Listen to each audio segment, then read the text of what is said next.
There was a moment. A specific, measurable, documented moment where a person who had never hurt anyone in their life decided to kill.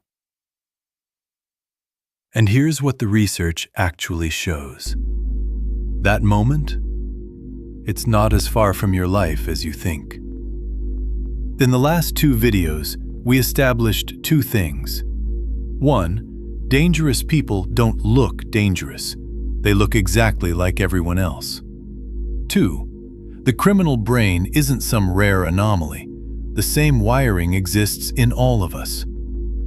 So the one question left unanswered, the one you've probably been asking since you hit play, what actually pushes someone over the edge? That's what this video answers. Stay until the end. The case study we're using will completely change how you see this. Let's go. We have a problem with how we think about killers. From the time we're children, we're taught that violence lives in other people. Broken people, sick people, people you can spot from across the room. The truth, backed by decades of forensic psychology, is far more uncomfortable. Most people who commit violent acts, including homicide, have no prior criminal history. Around 40% of homicide offenders had no criminal record at all before their crime. They weren't monsters in waiting. They were people who reached a threshold, and something pushed them across it. So what is that threshold? And what does the pushing? That's what forensic psychologists call the tipping point. Here's what's actually happening inside the mind in the lead-up to a violent act. This isn't horror. This is architecture. This is a process, and like all processes, it has identifiable stages. 5 of them. Stage 1. Grievance. Something was taken from me. Something happens. A loss, a humiliation, a perceived injustice. It could be enormous, or it could be something the outside world would call completely trivial. But to this person, in this moment, it feels catastrophic. The grievance alone doesn't make someone violent. Most people experience profound grievances and never hurt anyone. But it's the foundation, the first brick. Stage 2. Ideation. What if I did something about it? This is where the thought first surfaces. Not a plan, not an intention, just a thought. What if? Now, here's something that surprises people.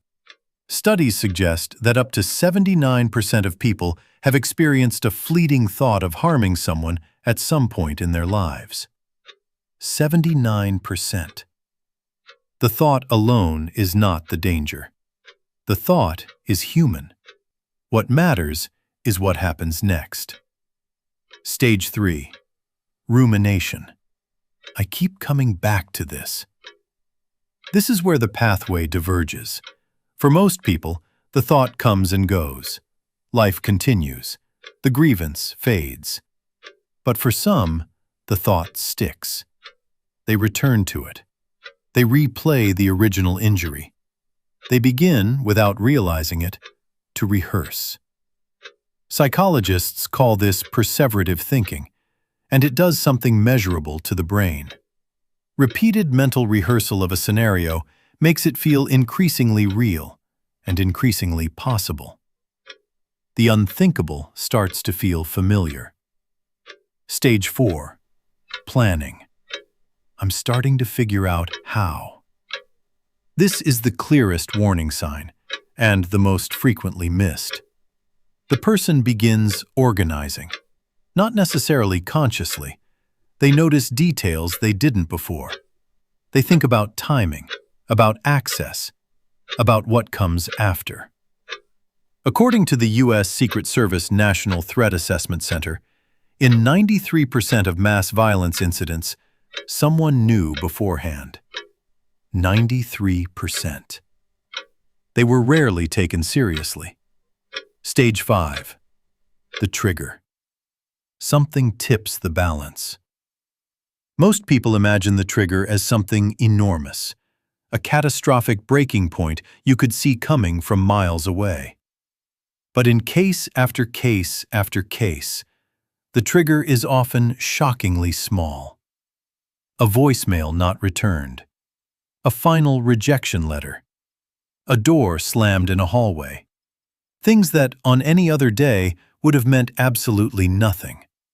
But they arrived at the exact moment when every other stage had already done its work. The trigger didn't create the violence. It just opened a door that had been slowly unlocked for months. I know what you're thinking right now. That's not me. I've had grievances. I've ruminated. I've been furious. I never came close. And you're right. So what actually separates you? This is the most important question in this entire video. And the answer is not what most people expect. It's not morality. It's not empathy. It's not even willpower. Not exactly.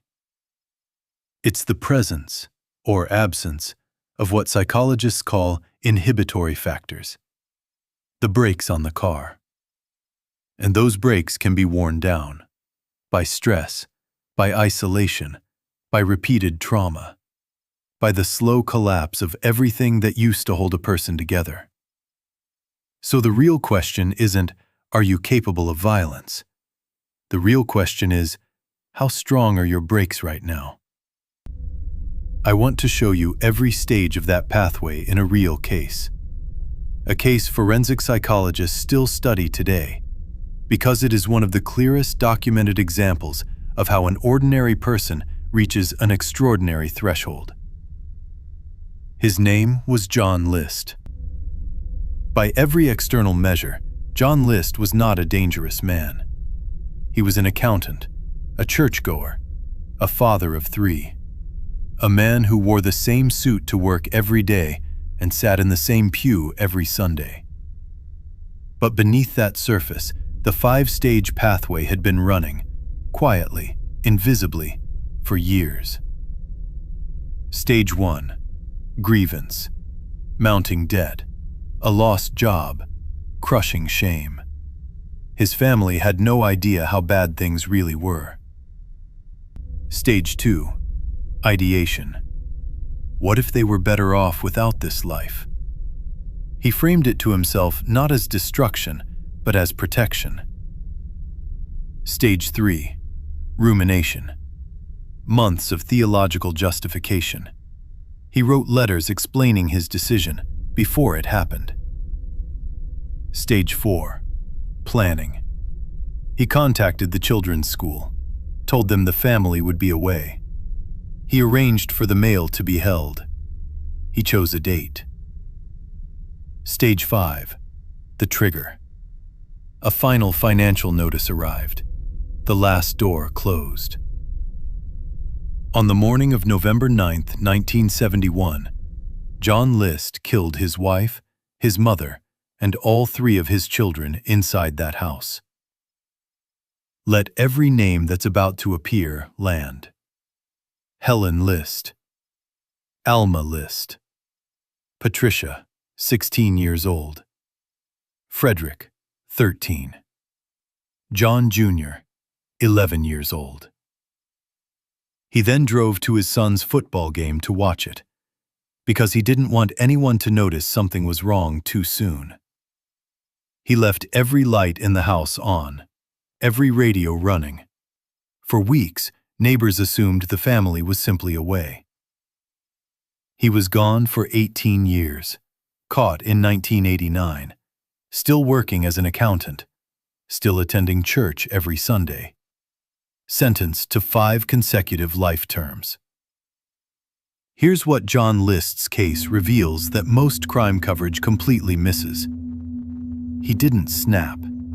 He didn't lose control. He wasn't mentally ill in the clinical sense. He wasn't a psychopath. He wasn't a sadist. What he was a man whose brakes had been worn down to nothing. His social support, gone. His financial stability collapsed. His sense of identity destroyed. His ability to ask for help never developed. And when the last one failed, there was nothing left to stop it. The violence wasn't who John List was. It was what happened when everything holding him back collapsed at once. Before John List left that house, he did something forensic psychologists have analyzed for decades. He wrote letters, 5 of them, 1 to his pastor, 1 for each child. In his letter to his pastor, he wrote, "I know that what I've done is wrong, but I truly believe this was the best thing for all of them." He didn't write those letters as a confession of evil. He wrote them as a justification. Psychologists call this cognitive distortion. It's the process by which the brain rewrites a harmful act as necessary, righteous, or even kind. By the time John List crossed that threshold, his brain had completely rewritten the story. Destruction had become protection. Murder had become mercy. Abandonment had become love. This is what makes the tipping point so terrifying. By the time someone crosses it, they often believe, completely and sincerely, that what they're doing is right. The monster doesn't feel like a monster. The monster feels like the only sane person in the room. So, we've established the pathway. We've seen it in full in John List's case. Now, the question that actually matters. What keeps most people, most of the time, from ever reaching stage 5? 3 things, and they're simpler than you'd expect. Social connection. This is the strongest break we have. Research is unambiguous on this point. Social isolation is the single most consistent factor in the backgrounds of people who commit violent acts. Not poverty, not intelligence, not childhood trauma alone. Isolation. When people have genuine relationships, someone who notices, someone who asks, someone who picks up the phone, the pathway to violence gets interrupted at stage 2 or 3 almost every time. The second break, identity. Specifically, who you are beyond the wound. John List's entire sense of self had collapsed into his failures. His job, his debt, his role as a provider. When those failed, there was nothing left. People with multiple sources of identity, parent, friend, creator, member of something, have more to lose, more to protect, more reasons for the brakes to hold.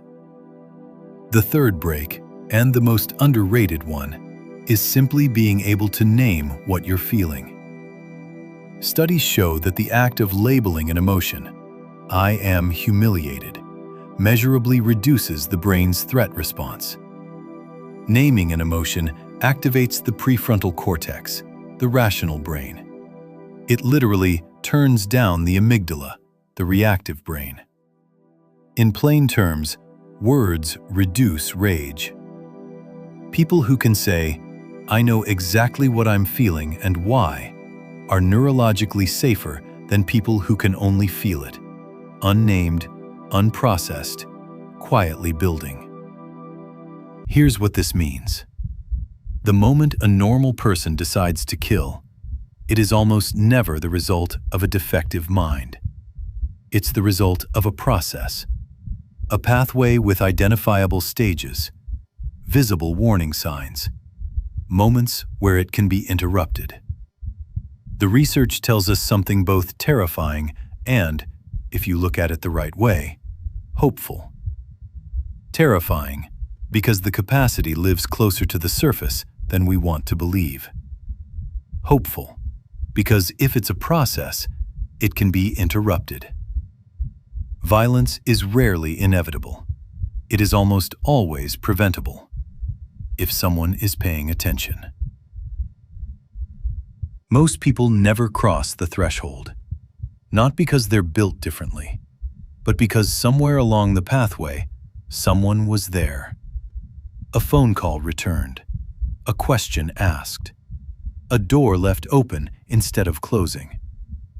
The line isn't as far as you think, which means so is the hand that pulls someone back from it. In the next video, we go deeper. We've talked about the moment someone decides. Next, why some people who cross that line feel absolutely nothing after. No guilt, no remorse. Not because something broke, but because something was never there to begin with. That video gets into the neuroscience of remorse and why its absence is the most dangerous thing a forensic psychologist can find. Subscribe so you don't miss it.